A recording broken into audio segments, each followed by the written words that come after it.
I am Yaromir Steiner. I am the CEO of Steiner and Associates, a development and management company who is an owner and manager of Eastern Town Center in Columbus.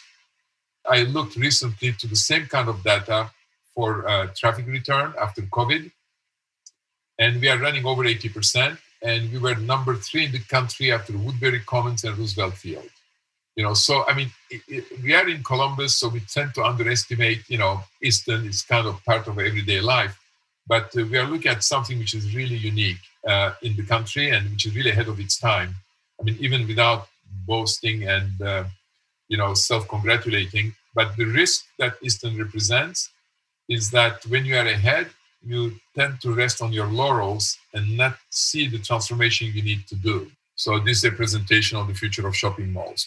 And what I'm going to speak about, I can speak about other things, but today's presentation is about what we call about the want or discretionary spending based retail environments, like malls, town centers, or iconic street locations like Michigan Avenue, for example. The need-based transactions are basically objective needs of the customer. They are the first dollars that come out of every household. They represent a decreasing percentage of the expenditure of a household. That means that when a household is $1 million household, they spend maybe only 10% on need, where a 50,000 household might spend 100% of their money on needs. The purchase decisions are based on rational criteria, and it requires a high frequency of visit to retailers. They provide want-based transaction on the contrary. They are for subjective and aspirational needs. They are funded from the discretionary dollars available in a household, and they vary hugely between a small household, limited budget household, and a rich household. The purchase decisions are driven by aspirational criteria, and the visits to those retailers are less frequent. Need-based transaction shopping environments in which they occur, they are all over the place. That's a map of Cincinnati. They're everywhere because people need to go and do their things, where want-based transactions are spaced. Need-based retailers provide value for the dollars. That is, when you are spending your need money, you are saying, how many eggs can I get for $1?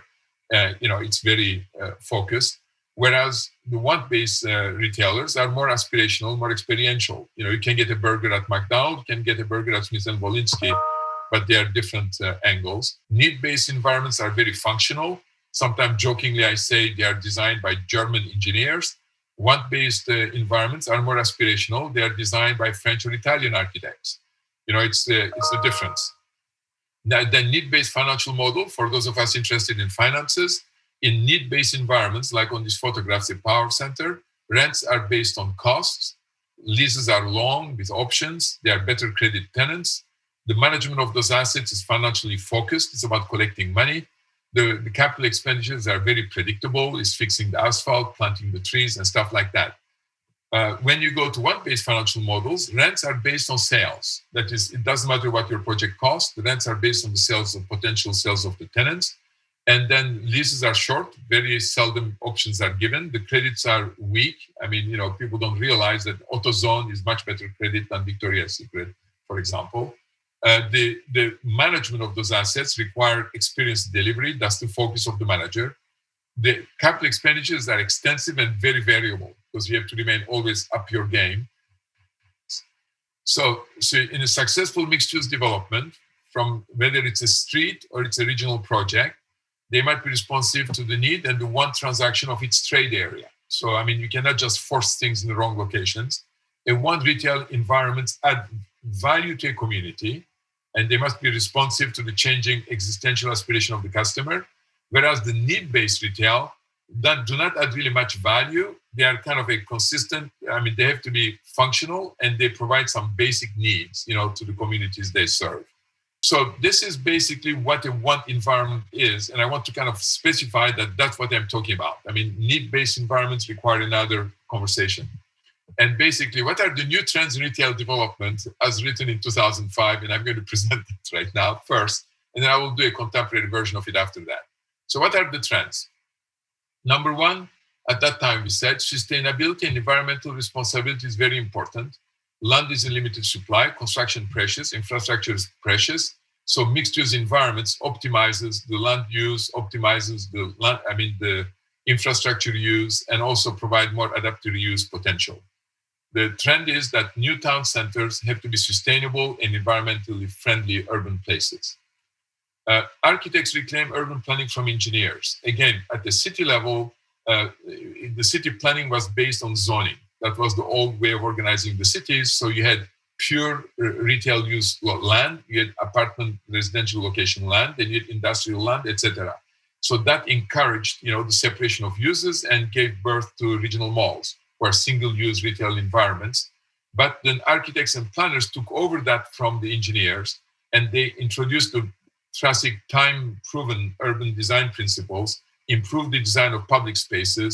They make the design social and customer-centric, and the traffic and civil engineers became subordinated to the placemaking objectives.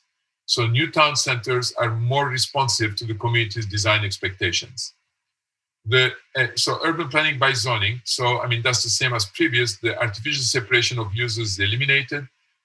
Where before every developer specialized. You were a retail developer, apartment developer, office developer. Today, developers become more capable of doing multiple type of products.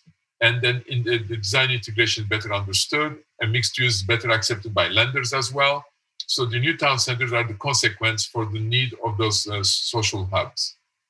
Then the leisure time use are reintroduced in retail environments. That is introducing the social role of the urban environments. Like a traditional mall used to have outlots. That is no food, no restaurants, no cinemas. I'm going back 30 years. Today that would be unthinkable. All those leisure time uses are part of the fabric.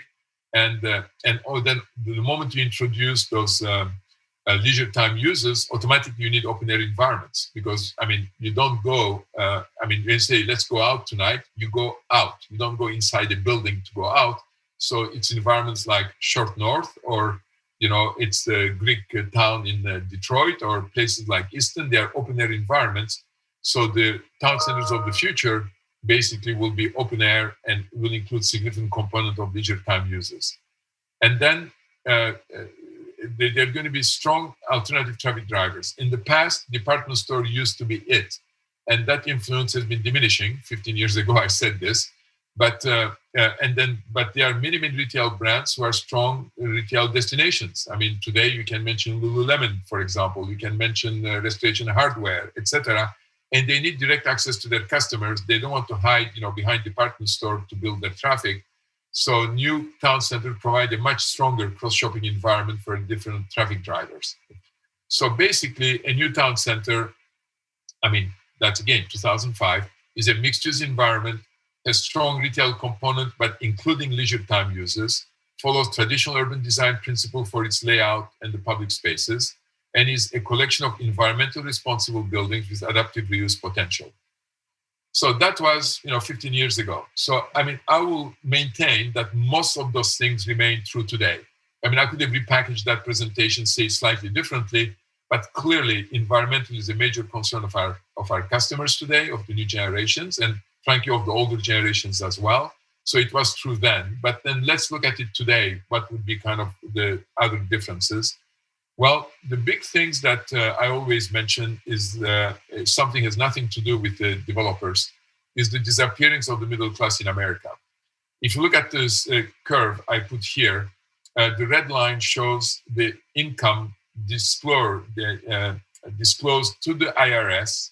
This is IRS tax returns by the top 1% of US tax returns. So the people who make the top 1% of the money, they tell you the share of national income they claim. From 10, 12% in 1980, that number is now over 20%. On the other hand, the bottom 50% of Americans, basically used to declare 22% of the income. Now they are declaring 13% of the income. Put it otherwise, I don't have the statistic here, but let me give you the bottom 90% of the Americans.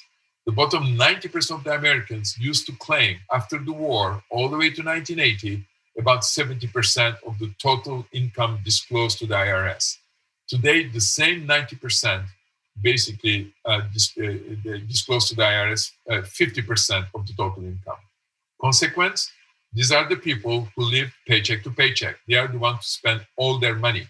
They are the ones who impact retail sales in America more directly than the top 10%. So what happened then between 1980 and 2015 or now is we invented power centers. We need to deliver the goods cheaper. We invented factory outlets. We invented the discounters, the warehouse retailers. And basically, you used to buy your jeans at Gap. Our mothers, very proud, going to a mall, middle class, buying jeans at Gap. Then Gap invented Old Navy because they need to get more jeans for the money. Then, Old Navy went to the outlet centers to get them even cheaper. And then you can also buy jeans at Costco today. So basically, this is the big change of the middle class purchasing capacity, who has a direct impact on the want-based spending. That's why I said that presentation is about want-based retail. That means that if it's 90% of the people, instead of 70% of the total income, they have 50, then that means that their discretionary income ability significantly diminishes. And that has a huge impact on basically what happens in the malls. The second area, that's a major change at the political level, federal policies and so forth. The second area is the huge growth in our ability to collect data and be able to manage the data. Because not only collecting the data, to be able to exploit it and to be able to create what we call this predictive algorithm. So, and the same at the retail level today, Amazon is the king of the field. And basically, they can today predict your behavior and expose you to the kind of things that you can react. So what happened initially as a way to facilitate your searches, optimizing your searches, today become about how can we sell you more things by understanding who you are. So this is the kind of things that, that are new. So the second paragraph of the comment on the screen is that the organized retail environments, whether they are Michigan Avenue or Easton, they need, and who are designed for discretionary spending, must now know their customers and able to communicate with them on and off premises. Where before, an organized retail environment was basically a physical building that you rented for rent. Now, an environment like ours has to have databases and know their customers and be able to reach them both off premises, that's at their homes, on the media they use, but as well as when they get on the property. The other area which have also drastically changed is the enhanced inventory controls. So today, not all retailers are equal. Some are more advanced than others, but like an easy target would be Nordstrom. Today you can go to Nordstrom, buy 3 shirts, and one of them might be in the store, one and 2 of them might come, one from Seattle, one from Dallas. And for the salesperson working with you, the inventory is transparent. That is, the whole country is one inventory. I can tell you what is where and how to do it. And obviously they try to remove the barrier by removing maybe shipping costs and things like that. So the whole inventory is accessible.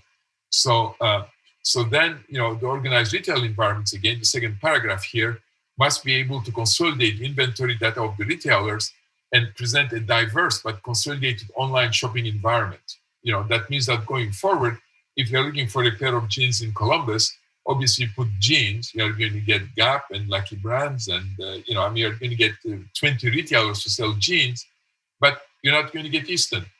You're not going to get Easton with the list of all the retailers who sell the jeans, with the different shapes and colors and forms, and then maybe even optimize your physical trip when you come here, cutting it down to the 3 guys you want to see. Rather, right now you need to do it by going to the individual web pages of the retailers themselves and then do kind of your own cleaning. The retail environments will have to facilitate that so that they are seamless, offering that service to you. Customer target group. The multiplication of the retail concepts, narrower customer target groups, require a total change in retail environments. Where before, for lingerie, you basically went to Victoria's Secret, or if you are in the few markets there, to Frederick of Hollywood. That was your choice. And basically a behemoth on one side, 98% of the market, and then someone doing something on the margins. Today, the lingerie business is divided into subcategories. So suddenly, the available technology segmented the market in much narrower categories, where before I could make a 6,000 square foot deal with Victoria's Secret. Now, in theory, I would need, 16,000 square feet, 800 square foot a piece, dealing with all those different brands, none of them making enough sales to justify a full-time store, but the customer wanting them.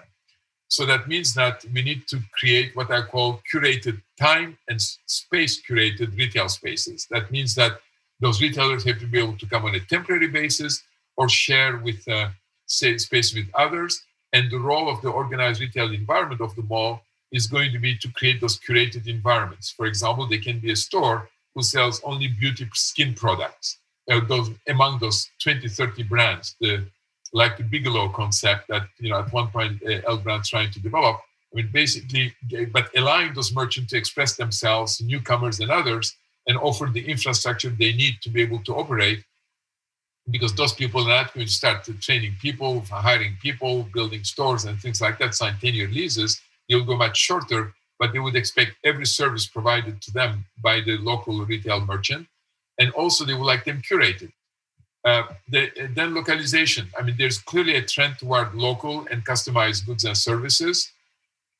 So the organized retail environments must become experts in understanding local supply and demand parameters. That is, the local organized retail environment has to understand the local market better than anyone and be able to advise the retailers about, if you want to come in my market, here's what you should be doing. You should be careful about this, different about that, or even facilitate local suppliers to provide their goods to the property, like this concept that we have at East and local, Celebrate Local, sells only basically local merchandise, whether it's food or clothing or handmade objects. I mean, where the Gap store manager who want to sell something in the local market, instead of going and getting permission and an impossible authorization to do something from San Francisco, that manager will be able to approach local mall management and get the support they need for communications and services to the market. So in our way of presenting this is also that in the past, the communication medium, that means advertising, online and otherwise, acquired the customers, and the shopping environments were the fulfillment locations.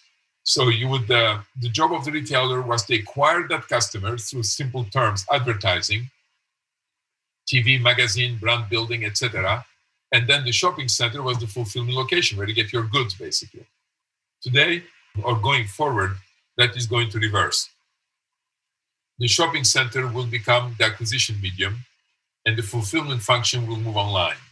I mean, I'm exaggerating a tiny bit to kind of get the message through, but basically where we are trying to sell goods, the local store will be like a place where you discover the brand, where you can touch the product, you can even try for sizes, you can discuss with a human who explains to you the product or how it works and the reasons and so forth, and maybe you might buy things in the store, but more importantly, the acquirer as a customer will then continue doing that service online. But when you need that human touch for a return, adjustment, and so forth, you can always come back to the mothership to do it. So that's a very reversal. So this will require for the organized retail environments, that my anagram, ORE, to provide a flexible, versatile, and easy to activate customer acquisition tools.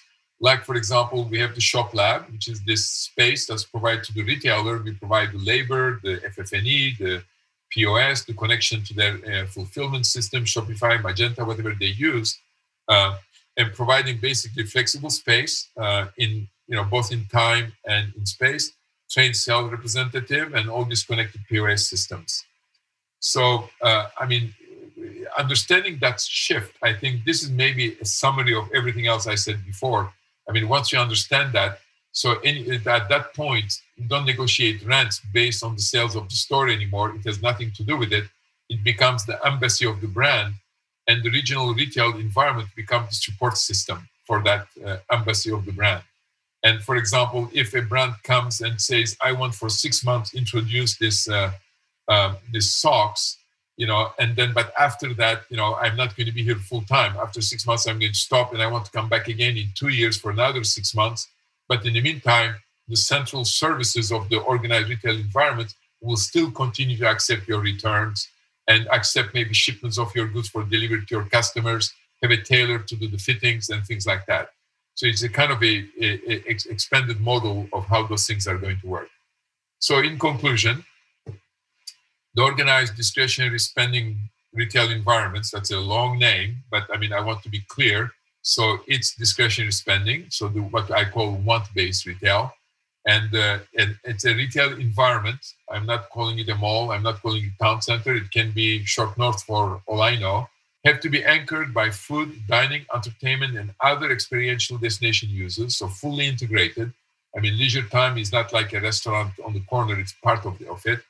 It has to have integrated local data infrastructure, both on the tenant inventory and the customer side. So we have to be able to, offer in one location what everything for sale by the system we represent, by the ambassadors we have. That's a collection of embassies we have.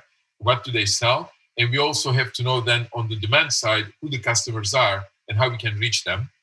We have to provide flexible, adaptable store spaces and all required local infrastructure for labor, local advertising, fulfillment connected to POS infrastructure.